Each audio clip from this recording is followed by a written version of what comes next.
and today we're gonna show you how to rescue someone who has drowned and are laying at the bottom.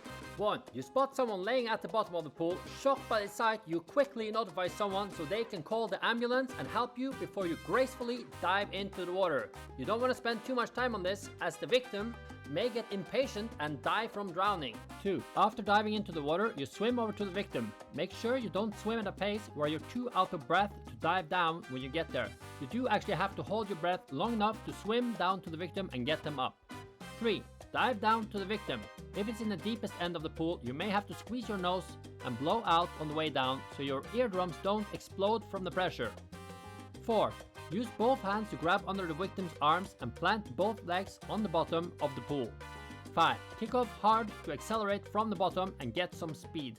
Then you use breaststroke kicks to get the rest of the way to the surface. As you can see, Elnas, who is much smaller than me, has no problems getting me to the surface as I weigh almost nothing underwater. With full lungs, I would actually float up myself. 6. To transport me to the shore or the edge of the pool, she uses breaststroke kicks while holding my head above water. 7. When she gets to the edge of the pool, she places my hand on the edge and her hand on top of my hand.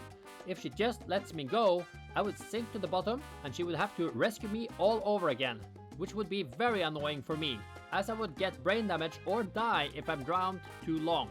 8. To get me out of the water, she grabs both my arms and pushes me underwater before she pulls hard to get me as far as possible out of the water.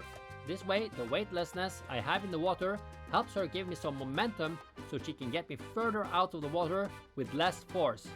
Don't worry about my head going underwater. I already drowned and I will not be more drowned. 9. When I'm halfway out of the water, she can easily get me the rest of the way by grabbing my legs and rolling me over on the side. Don't worry about me getting some scratches, just be careful not to hit my head hard on the tiles. 10.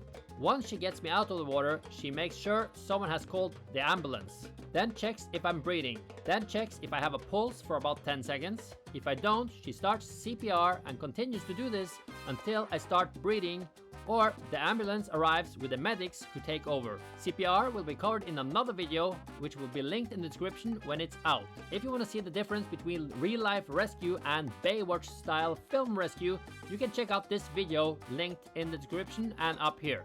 If you don't have a friend who loves to lay on the bottom of the pool and hold his breath with empty lungs, you can use a rescue doll to practice this. Hope you found this helpful and have a nice day!